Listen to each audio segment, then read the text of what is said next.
Sur leurs 30 hectares de verger, Hervé Seznec et sa femme produisent du cidre, du pommeau de Bretagne et de l'eau-de-vie depuis plus de 20 ans. Particularité de leur production, l'intégralité des 25 variétés de pommes pousse sur un verger totalement enherbé. Un travail supplémentaire pour l'entretien des parcelles, mais au final, la qualité des jus s'en ressent.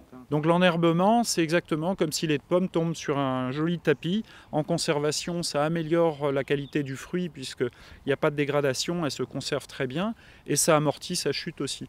Et pour nous, c'est aussi plus facile dans le ramassage d'être sur un gazon. Et donc c'est un choix technique, alors on pourrait le dire écologique en même temps, mais c'est surtout qu'au niveau de la conservation du fruit, ça apporte qualitativement. Et le fait d'utiliser beaucoup moins d'intrants, les herbicides sont un peu bannis des appellations globalement, puisqu'on est en enherbement total sur l'ensemble des vergers. Le mois de mai 2015 pluvieux ne permet pas une récolte quantitative. Hervé Seznec reste malgré tout confiant sur la qualité des pommes. D'avoir 2 pommes ou 3 pommes ou des bouquets complets, ici ça n'a pas pris. Donc ça, les abeilles ne sont pas passées dessus. Là, il y en a. Elles sont belles. Le peu de pommes qu'il y aura sont très belles en taille. En calibre, ça devrait être bien, puisque là, il y a peu de concurrence entre elles. Si le cidre et le pommeau de Bretagne bénéficient déjà de l'appellation d'origine contrôlée, l'eau-de-vie, le lambic produit à la cidrerie du manoir du Quinquis, vient à son tour de recevoir l'AOC.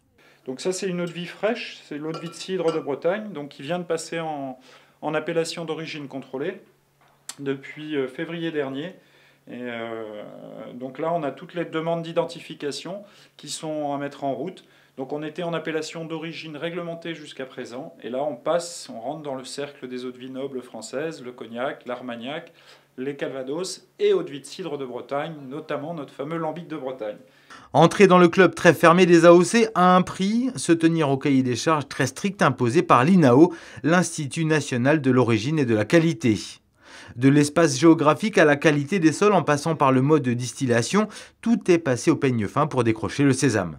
Le descriptif toujours de l'outil de production, l'appareil de distillation qu'on va identifier, sa capacité, une chauffe à feu nu en cuivre rouge de chaudronnerie, colonne ou repasse, un maximum en hectolitres de 35 hectos ou 30 hectolitres par charge. Donc il y a des règles de production assez compliquées mais intéressantes qui feront une bonne eau de vie. Le chai de vieillissement est aussi décrit.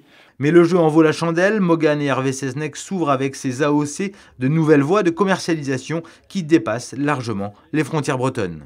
Ça peut être l'Espagne, ça peut être les États-Unis, l'Australie.